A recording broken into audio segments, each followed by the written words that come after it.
The Bonfire by Robert Frost. Oh, let's go up the hill and scare ourselves. As reckless as the best of them tonight. By setting fire to all the brush we piled. With pitchy hands to wait for rain or snow. Oh, let's not wait for rain to make it safe. The pile is ours, we dragged it bough on bough. Down dark, converging paths between the pines. Let's not care what we do with it tonight. Divide it? No, but burn it as one pile, the way we piled it, and let's be the talk of people brought to windows by a light, thrown from somewhere against their wallpaper. Rouse them all, both the free and not so free, with saying what they'd like to do to us, for what they better wait till we have done.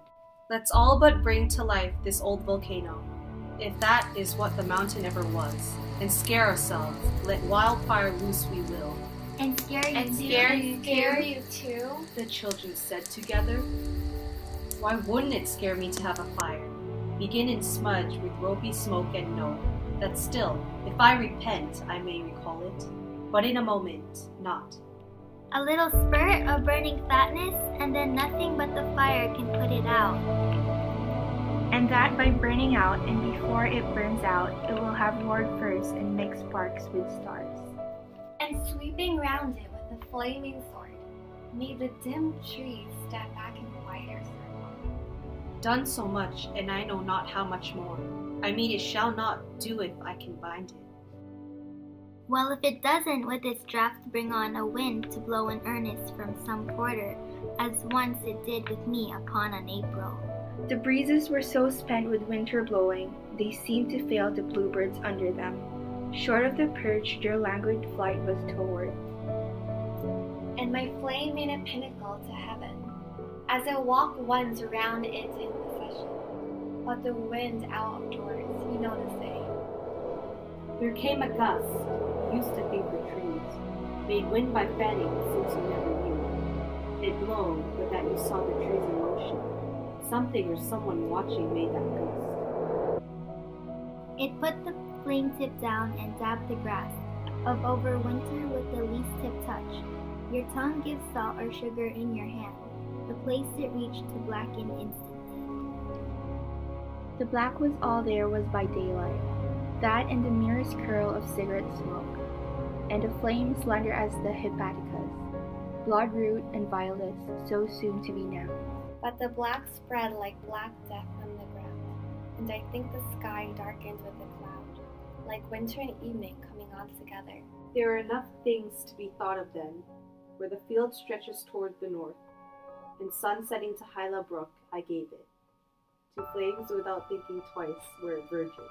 Upon the road to flames too, though in fear they might find fuel there, in withered brake, grass its full length, old silver golden rod, and alder and grapevine entanglement, to leap the dusty deadline. For my own, I took what front there was beside.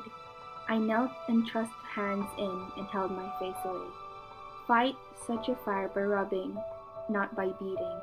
A board is the best weapon if you have it. I had my coat, and oh, I knew, and said out loud, I couldn't buy the smother, and heat so close in, but the thought of all, the woods and towns on fire by me, and all the town turned out to fight for me, that helped. I trusted the brook barrier, but feared the road would fail, and on that side the fire died not without a noise of crackling wood, of something more than tender grass and weed, that brought me to my feet to hold it back.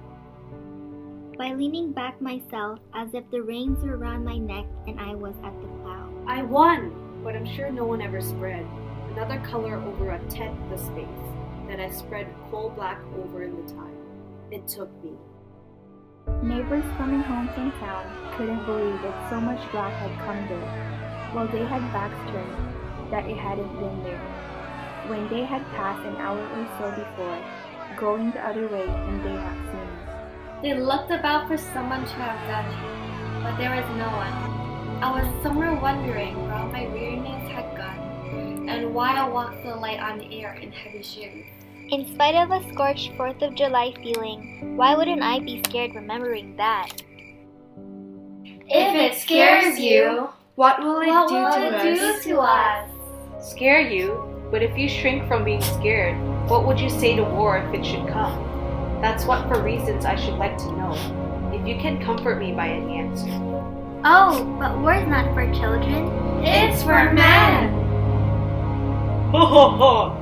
Now we are digging almost down to China.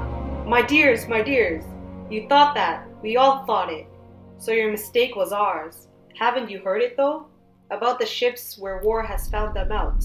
At sea, about the towns where war has come. Through opening clouds at night with drowning speed, further or ahead than all but stars and angels, and children in the ships and in the towns? Haven't you heard what we have lived to learn? Nothing so new, something we had forgotten. War is for everyone, for children too. I wasn't going to tell you, and I mustn't. The best way to come up the hill with me and have our fire and laugh and be afraid.